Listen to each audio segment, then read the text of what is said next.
Welcome to Get in the Hole, a Chilleist podcast.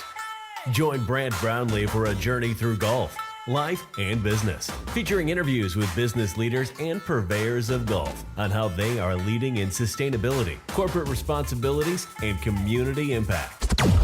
We will learn about their earliest memories of the game and who inspired them to play. Now, let's get in the hole with Brant Brownlee. What's up, Chilleist tribe? It's Brant Brownlee. I'm your host tonight, and this is a very special guest that we have on this evening. I've known this guy now for about 10 years, and I followed him as his career has risen, and he has been able to touch and improve many golfers' lives over the years that I've known him. And so we're very excited to have him on episode 002, founder of Southern California Golf Academy, Devan Bonebrake. How are you, brother? Thanks for having me on. It was great. Excited to talk for a little bit, catch up some. Yeah, man, things have been great, especially lately. Been dealing with a lot, around the world. Fortunately, I'm in the sport. Might be one of the safest right now to be playing during this whole pandemic.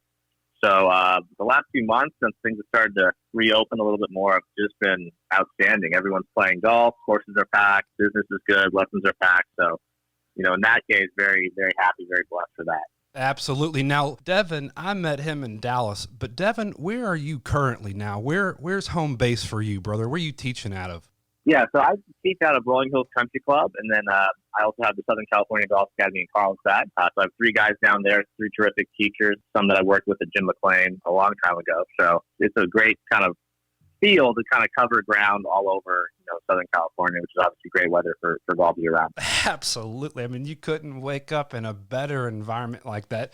Groundhog Day alarm goes off, and you hit it and you roll out and you're like, oh man, yeah, I hope tomorrow I wake up here. This not a bad place to wake up. That's for sure. Well, you mentioned Jim McLean, and that's where you and I met. So we were in Dallas and you came into our work.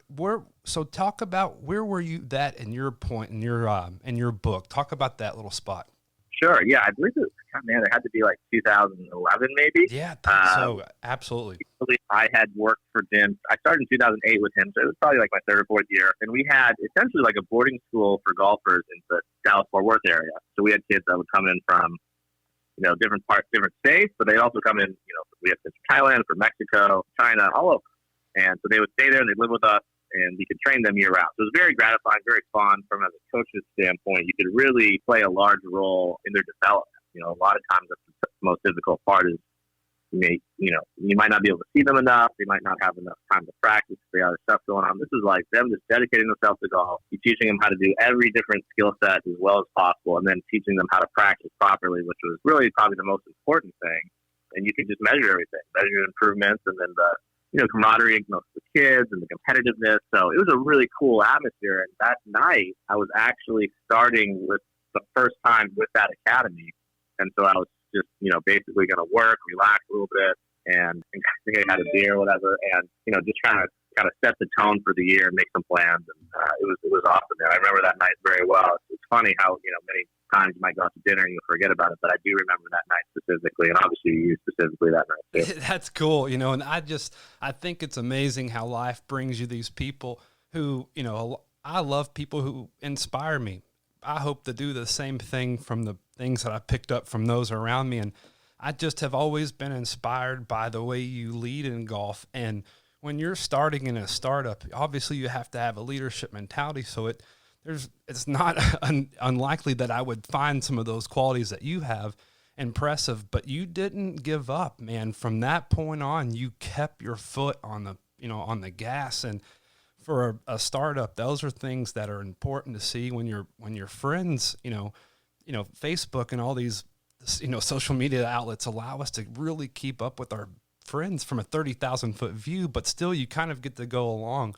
And some of it you get to, it's a highlight reel, but which is great. But when your buddies are active and posting, and I love to be involved in my friends' social media and help and share and like, because it takes a lot to get up there on the stage and to do it. And man, I applaud you. I've watched your growth, where you're at with, being on the Golf Channel and seeing when your homeboys on there, it's like, man, that's the type of guy that deserves that spot. He deserves all the spotlight, if you ask me, which is so cool.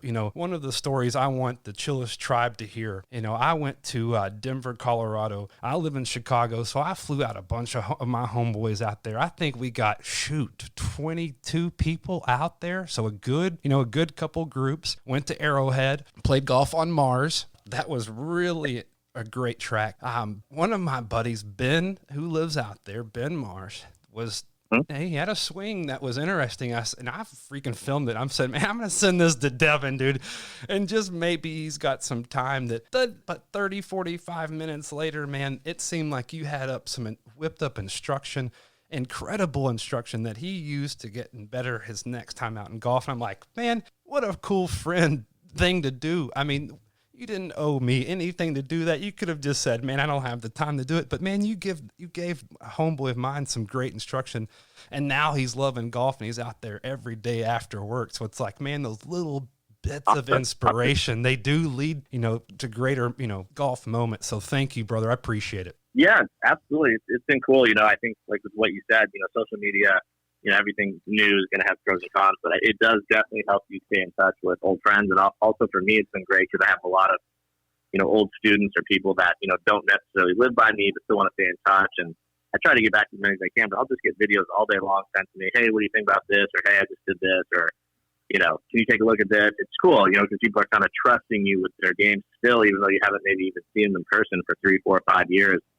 I'm just wanting to give you updates. So it's a very cool thing now that we can do. And I think being able to have that ease of contact makes it a lot easier to stay or not lose touch with people. I'm sure back in the day it was a lot easier when you had to, call them or especially long distance call them. And That's right. Now I think we're just very and do now that. You can get your junior golfers into the habits of recording at home with their parents and sending you some live feed, and you can get feedback now, from your office, from your studio to their home in their backyard. You can give, with the apps and the software that we have now, you can give them incredible feedback. Obviously, you want your kids there in your studio getting, more data and feedback because that's where you can win. And you touched on that earlier. Sure. When you get into these, even if they say they do come in, but maybe they can't come in right away and they have an important tournament and they just have a quick question. Hey, I have a tournament tomorrow. Here's a swing. Is this what you wanted? And because we've already worked on it, I might say, hey, that's close. Get that grip a little more this way, or make sure that, you're tilting a little bit more this way going back. And they'll be like, okay, got it. So if you've already worked with them, it's even easier because, you've kind of set the tone and you've already taught them what you're doing. It's not really like you're teaching them something new. They just need that confirmation. Sometimes they just need you to say, it looks awesome. Like it really does look good. And I wouldn't say it if it didn't, and that gives them that confidence going to the tournament or, playing with their dad that Saturday or whatever. And it's cool that we can stay in touch that easily. In the back of that young man or woman's head, on game day, it's that invisible audience that's their cheerleading. And so if you put great people in those bleachers, in those stands, and, right before impact, they're thinking the last thing is something that you told them, that's probably a good thing. You know what I'm saying? Because that's instruction. That's something they've been working on. And, just repeating things into, habit. That's where you get that muscle memory, and I think when you're talking about kids, Chilleist golf, when Chilleist and you make a purchase of a polo, we give a little putter set. It's a Chilleist putter set. We want to make sure that all kids are getting, into golf. What age? So, obviously a kid's going to outgrow this putter set. We're trying to inspire those into golf. After they grow that set, when should they be coming, when should these parents or grandparents or these friends of, I don't have kids, but I would sure love to help inspire my friends' kids into golf. When's the best time for them to come see you? Is there an age group that you like, man, is, obviously you want them developed enough to swing the club. Is there a right or wrong age? I don't necessarily think there's a right or wrong age. I think there's a right or wrong way to, teach them at different ages.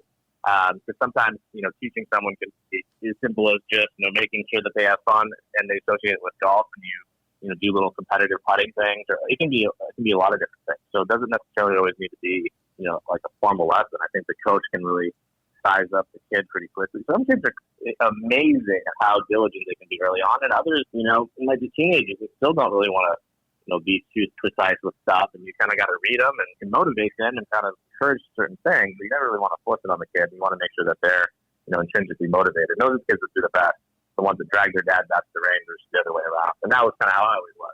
My parents had to tell me to come home from the course versus, them trying to get me out there. So I think that would be the biggest thing I would say. Just, introduce your child in a positive way as possible to the sport. I think having a little mini set like that, keeping it easy, keeping it fun, super good.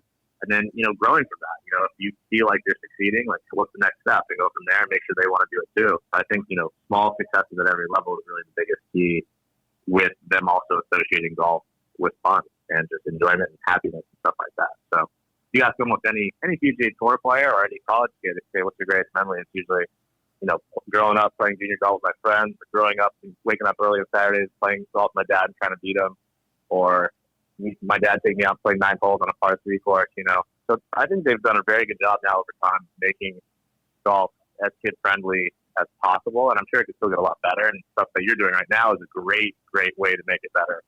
But I think it's gone a long ways, and so I think even in the teaching community, making junior camps fun, having competitive kind of playtime with golf, introduce certain golf skills, some techniques, some fundamentals, but then also just, fun, more skill-based stuff. So that's kind of my theory on the whole thing, I would say, for a junior golfer.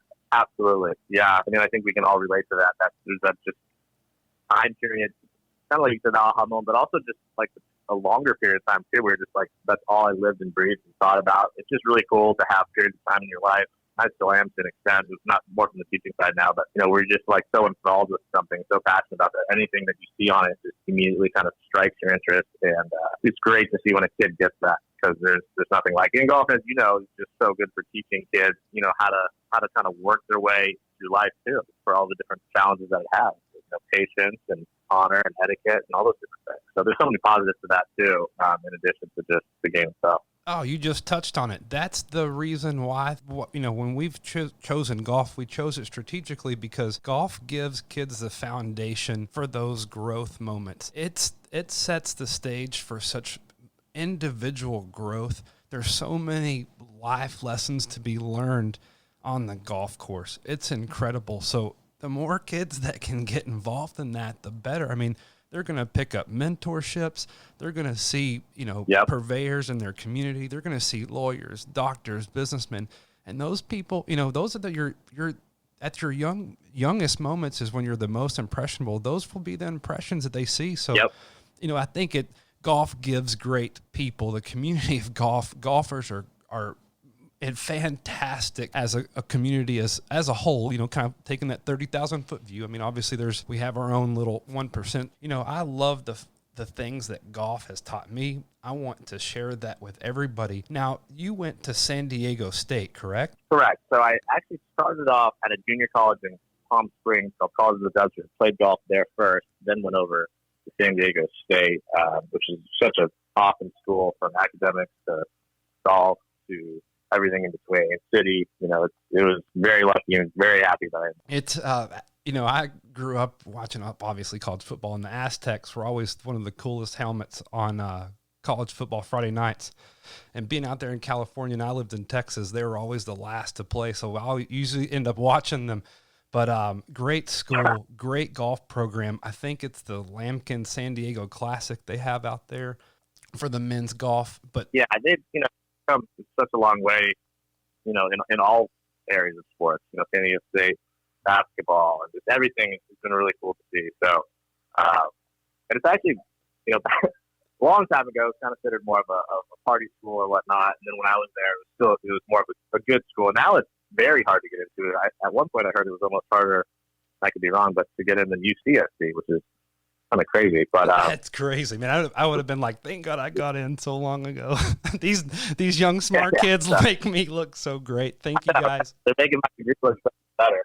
I love it. So I love it. Thanks for that. But yeah, it was awesome. And I graduated right at the start of the recession, so that was the only negative.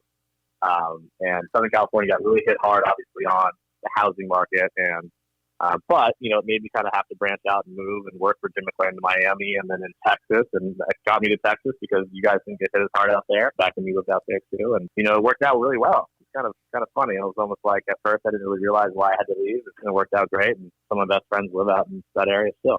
That's amazing. Same here. Living in Chicago, I still keep up with my Texas friends. How long were you out there in Miami?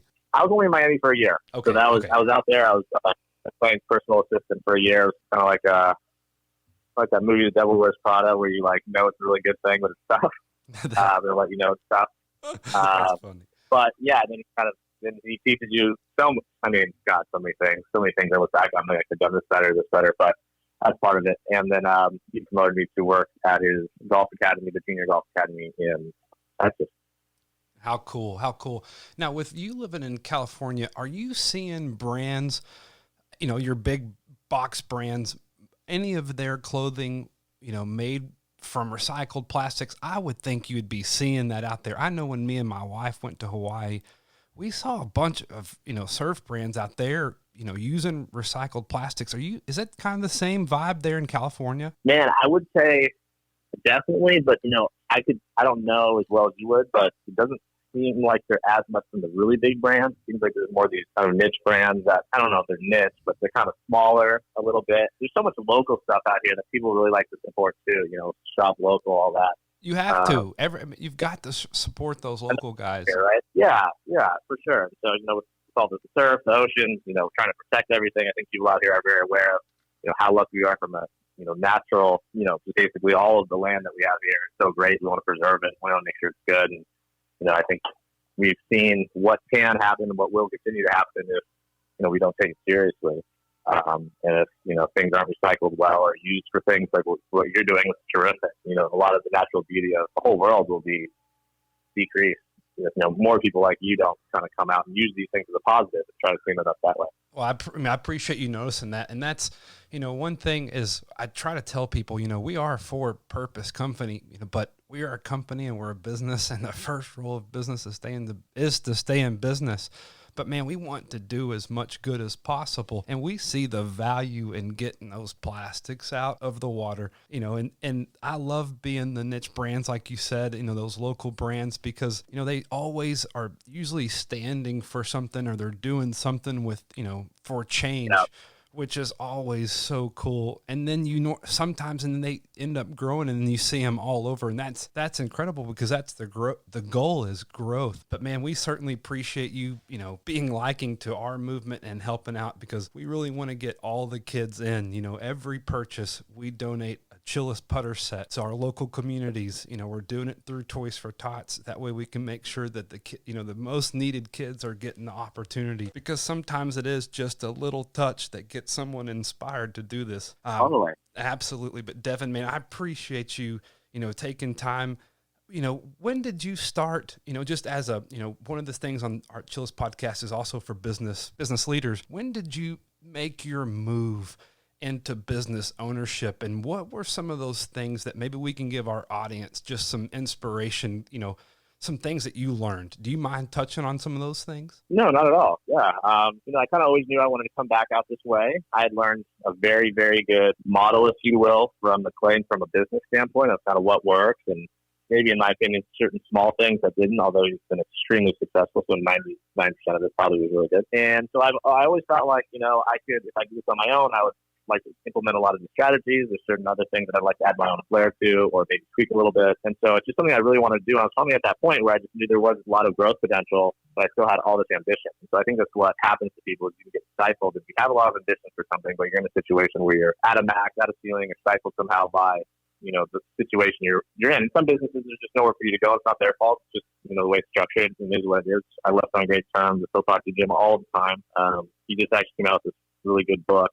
I always love this stuff. I've read all his books probably too many times, 100 times. That's really when like, okay, I need to go do something on my own. Because if I stay here, I'm either going to have to always be frustrated that I can't, be the best version of myself. And I think most athletes, whether they're still in athletics or they're in business now, that's kind of always the goal is how can I be the best version of myself? Or you're going to have to basically, succumb to wherever you're at and you're never going to get to see that. So for me, I was pretty young. I was 29, maybe I was 30 when I moved back out here. But I'd worked for him for about 8 or 9 years. So if I was a good amount of time to kind of figure everything out, felt like I was mature enough to, kind of go after it. And I did. And it felt I worked more hours than I ever have, and it never felt easier because I just wanted to do it.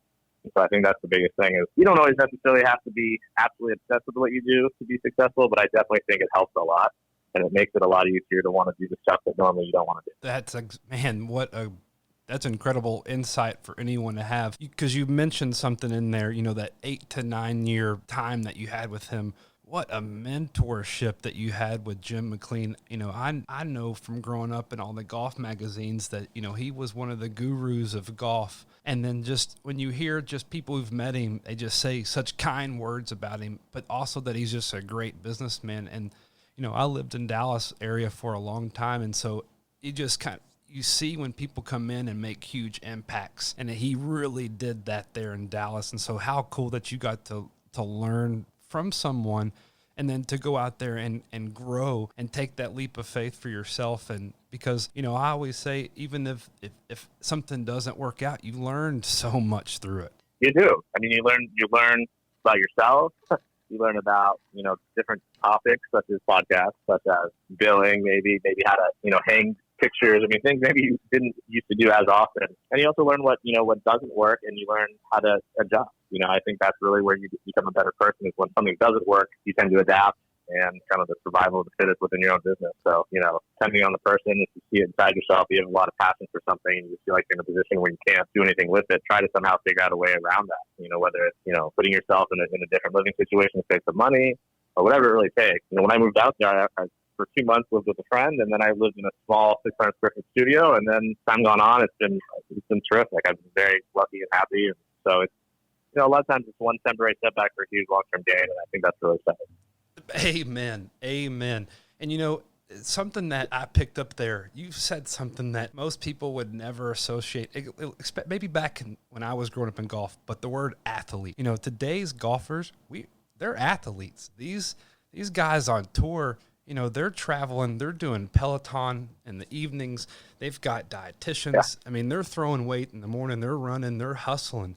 I've watched one transformation. If being a Dallas kid, Bryson DeChambeau, holy cow, he's thrown on like a school bus. It's pretty wild, isn't it? He's been, with whatever he's done, very precise, very, motivated at being successful, and it's been really cool to see. And so I think there's nothing but, for the most part, good things that are going to come from seeing his recent success, and how much incredible distance he's added doing what he's, even furthermore adding the athleticism to the sport of golf. And even the guys that don't look like him, you'd be amazed at how well they move. I mean, their body is so functional. And what I mean by that is their mobility is good and they're flexible, but they're super stable too. So a lot of times people that are flexible don't have any stability.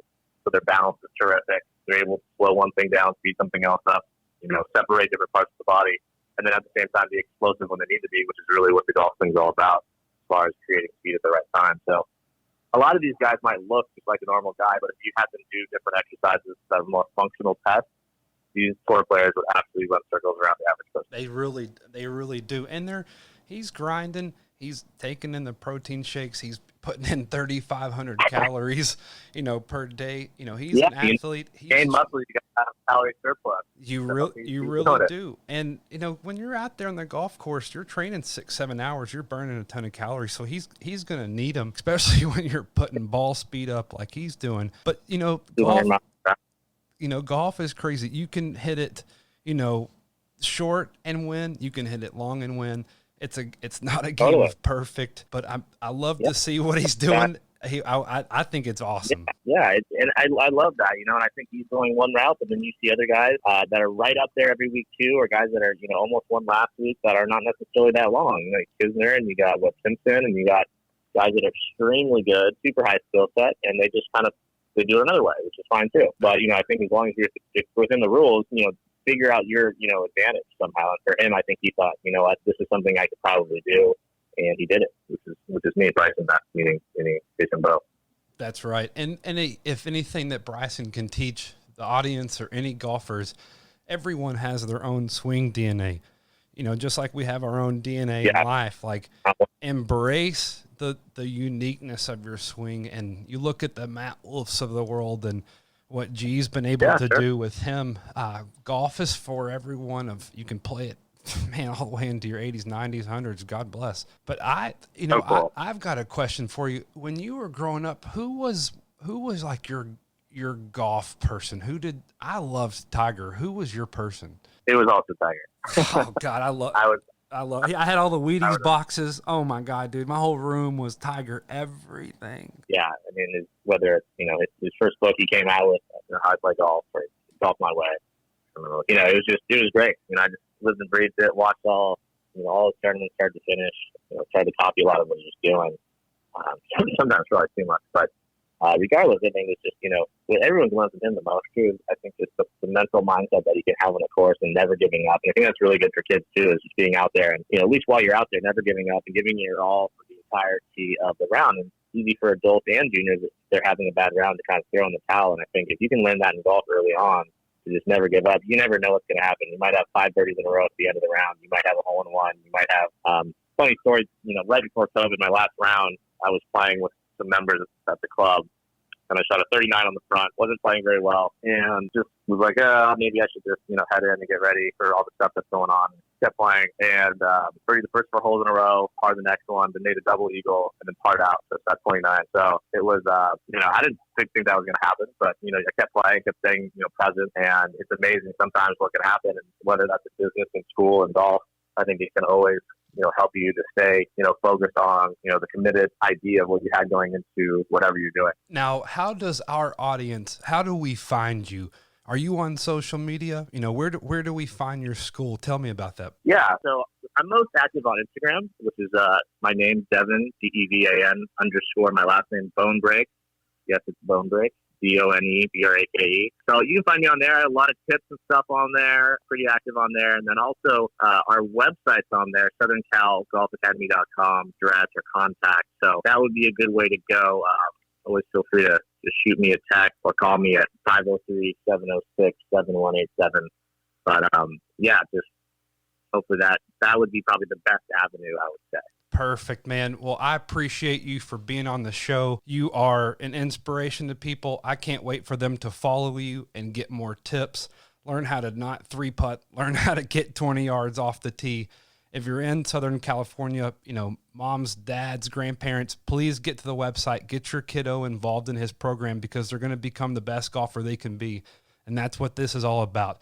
Devan, we certainly appreciate you being on the show.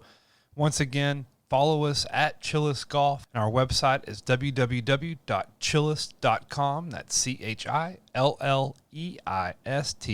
Once again, thanks for tuning in. I'll talk to y'all next week. Thanks for listening to Get in the Hole, a Chilleist podcast. Be sure to like, subscribe, and share us on social media at Chilleist Golf for all of golf's greatest moments. And be sure to visit us at www.chilleist.com for designer golf wear that gives back.